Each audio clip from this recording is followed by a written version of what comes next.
Math tuition চ্যানেলে তোমাদেরকে স্বাগতম জানাই।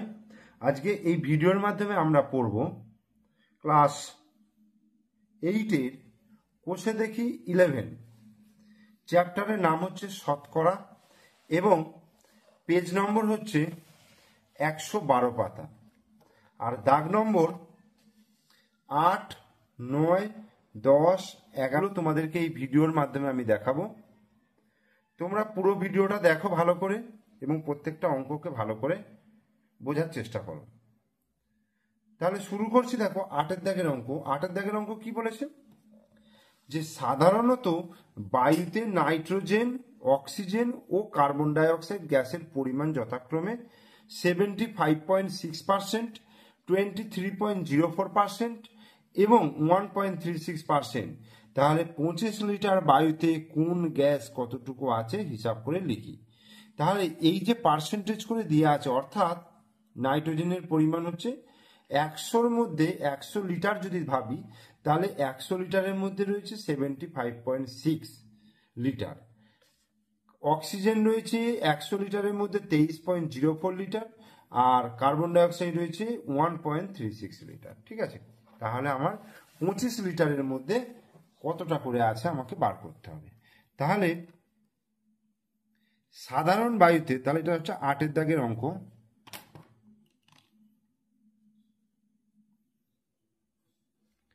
সাধারণ বায়ুতে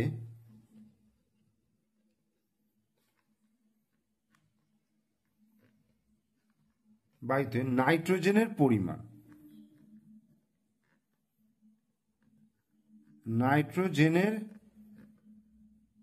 পরিমাণ, কত হবে? নাইট্রোজেনের পরিমাণ হচ্ছে 75.6%। ঠিক আছে, তাহলে 25 লিটার, অর্থাৎ 25 লিটার বায়ুতে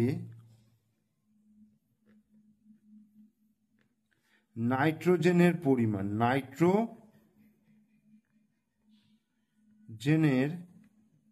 পরিমাণ তাহলে কত হবে? 25 লিটারের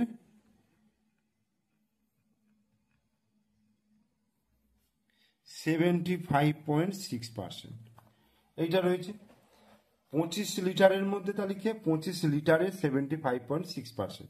তাহলে 25 লিটারের মানে 25 গুণিত 75.6 পার্সেন্টেজ থাকলে পার্সেন্টেজটাকে তুলে দিয়ে নিচে 100 বসালাম। বোঝা গেল?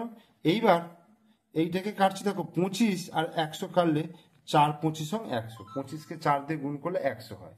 এবার 75.6কে যদি আমি 4 দিয়ে ভাগ করি, দেখো 75.6কে 4 দিয়ে ভাগ করলে 4 1-কে 4, 5 6 7 3 5 35। তাহলে 4 8 32 হলো, 3 হলো, দশমিকটা উঠে গেল এখানে, 6 না হলো, তাহলে 4 9 36। তাহলে কত হচ্ছে? এটা কাটাকুটি করলে 18.9 সমান 18.9 লিটার। এই তাহলে এটা একটা অ্যান্সার হয়ে গেল। বলেছে 25 লিটার বায়ুতে কোন গ্যাস কতটুকু আছে। তাহলে 25 লিটার বায়ুতে নাইট্রোজেনের পরিমাণ রয়েছে 18.9 লিটার। এরপরে সাধারণ বায়ুতে অক্সিজেনের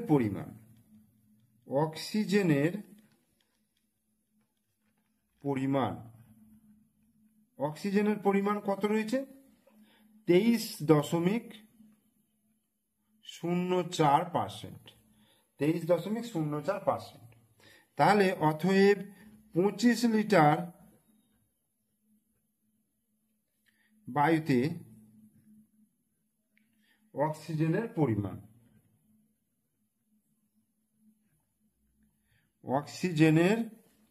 25 লিটার বায়ুতে অক্সিজেনের পরিমাণ তাহলে কত হবে?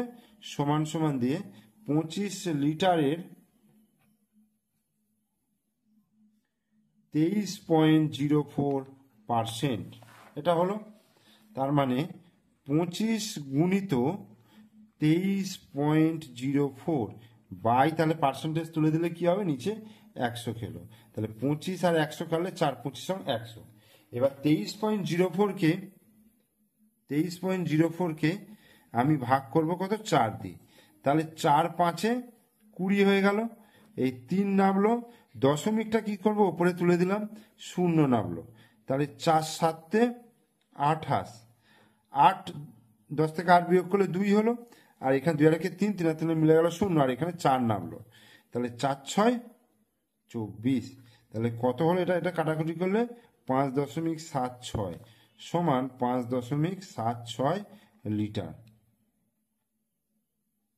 এটা একটা অ্যান্সার হলো। ঠিক আছে, আর একটা কি রয়েছে, কার্বন ডাইঅক্সাইডের পরিমাণ। তাহলে সাধারণ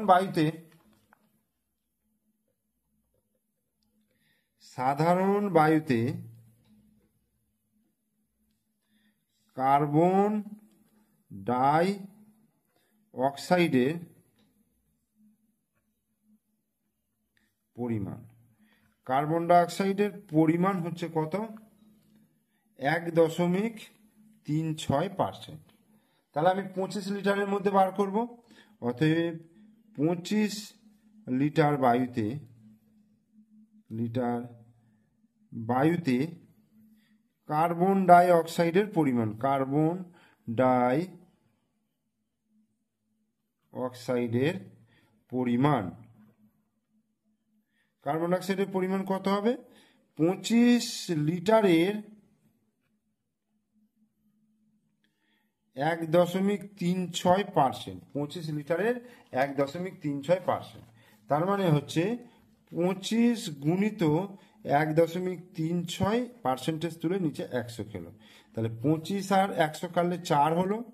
এবার 1.36কে 4 দিয়ে ভাগ করব, 4 0 0 1 নামলো, দশমিকটাকে উপরে তুললাম, 3 নামালাম, 4 3 12 হলো, 1 নামলো, আর 6 4 4 16। তার মানে এটা কাটলে কত হচ্ছে, 0.34, অতএব 0.34 লিটার। এটা অ্যান্সার।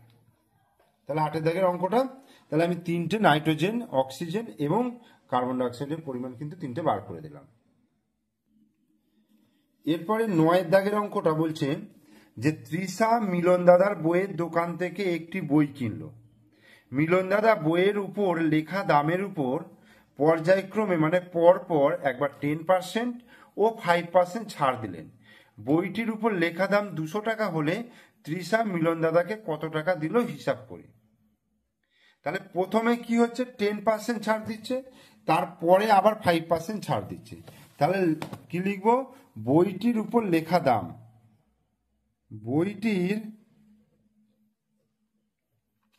বইটির উপর লেখা দাম,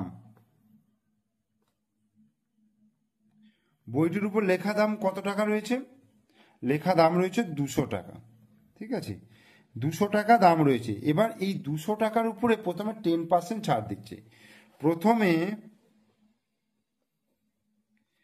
10% ছাড়ে বইটির বিক্রয় মূল্য কি হবে, 200 টাকা দাম ছিল, দেখো 200 টাকা দাম ছিল, সেখান থেকে কত ছাড় যাচ্ছে, 200 টাকার 10%, ছাড়টা পাচ্ছি 200 টাকার 10%, তাহলে বিক্রয় মূল্যটা কত হবে, 200 বিয়োগ 200 টাকার 10%, তাই না, ছাড়টা আমি মাইনাস করে দেবো, তাহলে কি হচ্ছে 200 মাইনাস 200 গুণিত 10% মানে 10/100, এই 0 0 0 0 কেটে গেল, তাহলে 200 মাইনাস এখানে 10 দুগুণে 20 হয়ে গেল, তাহলে 200 থেকে 20 বিয়োগ করলে কত হবে, 180 টাকা। তাহলে প্রথমে 10% ছাড়ে বইটির বিক্রয় মূল্য হচ্ছে 180 টাকা। এইবার এই 180 টাকার উপরে আবার 5% ছাড় দিচ্ছে, তাহলে দ্বিতীয়বার 5% 5% ছাড় দিলে বইটির বিক্রয় মূল্য হয়, বইটির বিক্রয় মূল্য হয়। তাহলে কত দাম ছিল দেখো, 180 টাকা দাম ছিল। সেখান থেকে কত মাইনাস হবে, 180 টাকার কত পার্সেন্ট, 5%। 5% টাকা মাইনাস হবে। তাহলে 180 মাইনাস 180 গুণিত 5/100। ওকে, তাহলে দেখো 0 0 কাটলো, আর 5 দুগুণে 10। ওকে, আর 2 আর 18 কাটলে 9 দুগুণে 18। তাহলে 180 মাইনাস 9 সমান 171 টাকা। তাহলে এবার কি চেয়েছে, যে বইটির উপর লেখা দাম 200 টাকা হলে তৃষা মিলন দাদাকে কত টাকা দিল, 171 টাকা দিল। অতএব তৃষা মিলন দাদাকে 171 টাকা দিল। এই অ্যান্সার। এরপর 10-এর দাগের অঙ্কটা বলছে যে একটি বর্গক্ষেত্রের প্রতিটি বাহুর দৈর্ঘ্য 10% বাড়ালাম, ওই বর্গক্ষেত্রের ক্ষেত্রফল শতকরা কত বাড়লো ত্রৈরাশিক পদ্ধতিতে হিসাব করে লিখি। তো একটি বর্গক্ষেত্রের প্রতিটি বাহুর দৈর্ঘ্য 10% বাড়ালাম, ওই বর্গক্ষেত্রের ক্ষেত্রফল শতকরা কত বাড়লো। তাহলে প্রথমে আমি কি করব, বর্গক্ষেত্রের একটা বাহুর দৈর্ঘ্য আমি ধরে নেব। ধরো এটা হচ্ছে একটা বর্গক্ষেত্র, ঠিক আছে, বর্গক্ষেত্র। তাহলে বর্গক্ষেত্রের প্রতিটা বাহুর দৈর্ঘ্য আমি আগে ধরি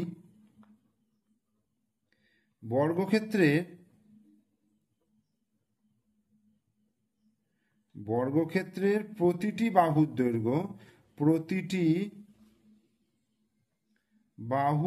দৈর্ঘ্য বর্গক্ষেত্রের প্রতিটি বাহুর দৈর্ঘ্য আমি ধরে নিচ্ছি 100 একক। বোঝা গেল, 100 একক মানে, একক মানে তোমার সেটা মিটারও হতে পারে, সেন্টিমিটারও হতে পারে, যা খুশি একক হতে পারে। তো আমি কোনো পার্টিকুলার একক দেওয়া নেই বলে আমি সেটাকে শুধুমাত্র একক হিসাবে লিখছি। তো এইটা 100 মানে হচ্ছে এটা 100, এটা 100, এটা 100, আর এটা 100, চারটে বাহুই কিন্তু 100 100 করে। তাহলে এর ক্ষেত্রফল কত হবে, ক্ষেত্রফল মানে হচ্ছে ভেতরের পরিমাপ। অতএব বর্গক্ষেত্রটির ক্ষেত্রফল,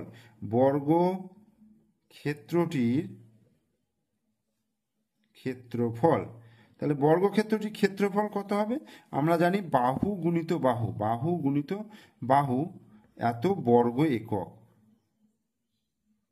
এককটা হয়ে যাবে বর্গ, যেহেতু দুটো বাহু গুণ হচ্ছে সেই জন্য বর্গ কথাটা আসছে।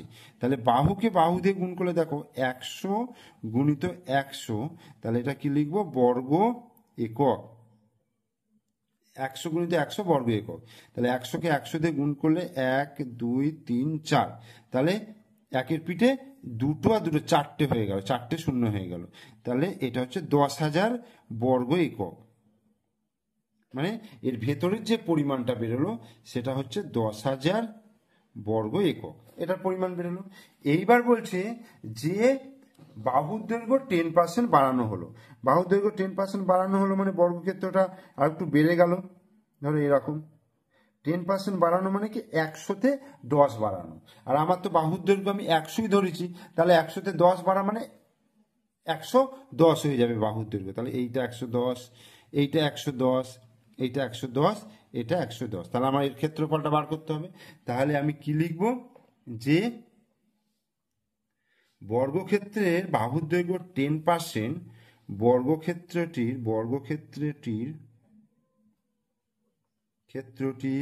প্রতিটি বাহুর দৈর্ঘ্য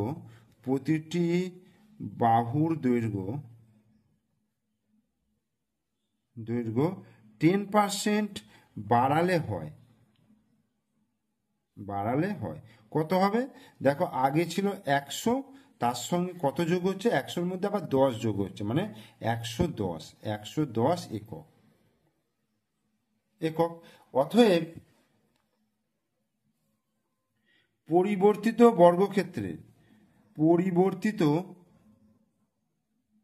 বর্গক্ষেত্রের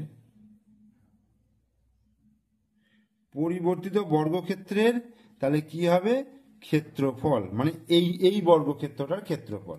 তাহলে ক্ষেত্রফল সমান বাহু গুণিত বাহু বর্গ একক, বর্গ একক। তাহলে বাহু হচ্ছে 110 গুণিত 110 এত বর্গ একক। ঠিক আছে, তাহলে 11কে 11 দিয়ে গুণ করলে কত হবে 121 হবে, আর দুটো শূন্য আছে, তার মানে 12,100 বর্গ একক হলো। এই হলো, তার মানে এইটার ভিতরের পরিমাণটা হলো 12,100 বর্গ একক। তাহলে এবার বলছে যে শতকরা কত বৃদ্ধি পাবে। দেখো যখন 10,000 ছিল বর্গ একক, মানে বর্গক্ষেত্রটির ক্ষেত্রফল যখন 10,000 ছিল, সেইখান থেকে বৃদ্ধি পেয়ে হচ্ছে 12,100, অর্থাৎ 2,100 বৃদ্ধি পাচ্ছে। তাহলে বর্গক্ষেত্রের ক্ষেত্রফল বৃদ্ধি পায়, বর্গক্ষেত্রের ক্ষেত্রফল বৃদ্ধি পায়। ঠিক আছে, বৃদ্ধি পায়, বর্গক্ষেত্রের ক্ষেত্রফল বৃদ্ধি পাচ্ছে কতটা, দেখো 12,100 বিয়োগ 10,000 এই সমান কত 2,100, এত 2,100, সরি এটা 2,100 বর্গ একক, দুটো শূন্য, ঠিক আছে, এটা নয়, 2,100 বর্গ একক। এইবার আমাকে শতকরা বার করতে বলেছে ত্রৈরাশিক পদ্ধতিতে। তো আমি এখানে লিখছি সমস্যাটা, বর্গক্ষেত্রের ক্ষেত্রফল, ঠিক আছে, আর হচ্ছে ক্ষেত্রফল বৃদ্ধি, ক্ষেত্রফল বৃদ্ধি। তাহলে একক হচ্ছে বর্গ একক, এটাও বর্গ একক। তাহলে বর্গক্ষেত্রের ক্ষেত্রফল যখন 10,000 ছিল, দেখো 10,000, তখন বৃদ্ধি পাচ্ছে কত 2,100। তাহলে 100 যদি হয় তাহলে কত বৃদ্ধি পাবে, আমি এটা ধরে নিচ্ছি এক্স, ধরি, এটা ধরে নিলাম। তাহলে বর্গক্ষেত্রের ক্ষেত্রফল যদি বেশি হয় তাহলে ক্ষেত্রফল বৃদ্ধিটাও কিন্তু বেশি হবে। তাহলে হচ্ছে সরল সম্পর্ক, ঠিক আছে, সরল সম্পর্ক, সরল সম্পর্ক। তাহলে সমানুপাতিটা কেমন হবে, 2100 এক্স সমানুপাতের চিহ্ন দিলাম, এখানে 10,000 100, এই হলো। এবার 2100 বাই এক্স সমান 10,000 বাই 100, এই হলো। কোনাকুনি গুণ করব, 10,000 গুণিত এক্স সমান 2100 গুণিত 100, বা এক্স সমান তাহলে কি হবে, 10,000 এদিকে গুণ আছে, তো এদিকে কি হয়ে যাবে ভাগ হয়ে যাবে, তাহলে 2100 গুণিত 100 বাই 10,000, এই একটা দুটো কেটে গেল, এই দুটো কালো, এই দুটো কালো, তাহলে কি হলো 21 হয়ে গেল অ্যান্সার, অর্থাৎ শতকরা বৃদ্ধি পাচ্ছে 21 একক। তাহলে কি লিখব, অতএব বর্গক্ষেত্রের ক্ষেত্রফল,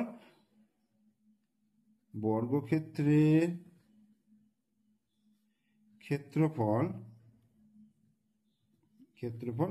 21% বৃদ্ধি পাবে, অ্যান্সার। এরপর 11 দাগের অঙ্কটা দেখো, বলছে সময় মতো বিদ্যুতের বিল জমা দিলে 15% ছাড় পাওয়া যায়। মানে প্রত্যেকটা বিদ্যুতের বিল জমা দেওয়ার একটা ডেট থাকে, সেই ডেটের মধ্যে জমা দিলে বলছে 15% ছাড় পাওয়া যায়। মানে 100 টাকা যদি বিদ্যুতের বিল হয় তাহলে 15 টাকা ছাড় পাবো। সময় মতো বিল দিয়ে আমার কাকিমা কত টাকা ছাড় পেয়েছে, 54 টাকা ছাড় পেয়েছে। তাহলে বিদ্যুৎ বিলের পরিমাণ কত ছিল হিসাব করি। তাহলে এখানে আগে সমস্যাটা তৈরি করতে হবে। তো গণিতের ভাষায় সমস্যাটি হলো ছাড়ের পরিমাণ, ছাড়ের পরিমাণ আর হচ্ছে বিদ্যুৎ বিলের পরিমাণ, বিদ্যুৎ বিলের পরিমাণ, বিদ্যুৎ বিলের পরিমাণ দুটোই কিন্তু টাকায় থাকবে, এটাও টাকা এটাও টাকা। এবার বলছে 15% ছাড় পাওয়া যায়, বলছে 15 টাকা যদি ছাড় হয় তাহলে বিদ্যুৎ বিল কত হচ্ছে 100 টাকা, মানে 100 টাকায় 15 টাকা ছাড়। এখন বলছে 54 টাকা যদি ছাড় হয় তাহলে আমাকে বিদ্যুৎ বিলের পরিমাণটা কত হবে এটা বার করতে হবে।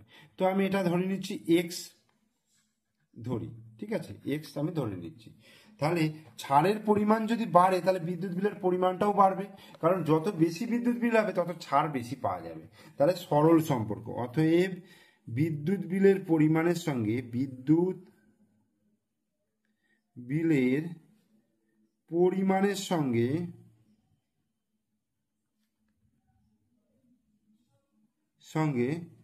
ছাড়ের পরিমাণ বিদ্যুৎ বিলের পরিমাণের সঙ্গে ছাড়ের পরিমাণ হচ্ছে বিদ্যুৎ বিলের পরিমাণের সঙ্গে ছাড়ের পরিমাণ সরল সম্পর্ক।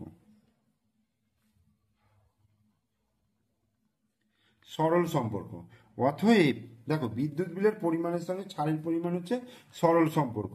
অতএব কি বলবো, 100:x, 100:x সমানুপাতটা হলো 100:x সমানুপাতের চিহ্ন দিয়ে এটাও এদিক থেকে লিখবো, এটাও 100:x লিখলে যেহেতু সরল সম্পর্ক তাহলে এটা 15:54 লিখবো, 15:54 এই হলো। তাহলে বা 100/x সমান 15/54 এই হলো। তাহলে কোনাকুনি গুণ করি, 15 গুণিত x সমান 100 গুণিত 54 বা x সমান 100 গুণিত 54/15। তাহলে 5 দিয়ে যদি কাটি 5 3 15 আর এটা 5 2 10 0, 5 কুড়ি 100। এবার 3 দিয়ে এটাকে কাটলে 3 18 54 হলো। তাহলে 18 আর 20 গুণ করলে 18 2 36, 360 হয়ে গেল। তার মানে অতএব ছাড়ের পরিমাণ 54 টাকা হলে বিদ্যুৎ বিলের পরিমাণ হবে 360 টাকা। তাহলে ছাড়ের পরিমাণ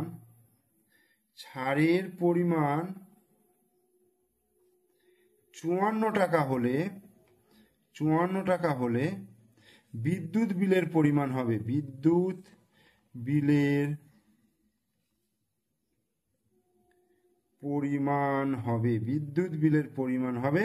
360 টাকা। অ্যান্সার। তাহলে 11 পর্যন্ত করালাম, 8 থেকে 11 পর্যন্ত করালাম। তোমরা অবশ্যই পুরো ভিডিওটা দেখো। ভিডিও ভালো লাগলে লাইক করবে, কমেন্টস করবে এবং বন্ধুদেরকে শেয়ার করবে। আর আমার চ্যানেলে নতুন দর্শক হলে অবশ্যই চ্যানেলটিকে সাবস্ক্রাইব করে দিও এবং পাশে থাকা বেল আইকন প্রেস করে দিও। ওকে, থ্যাংক ইউ।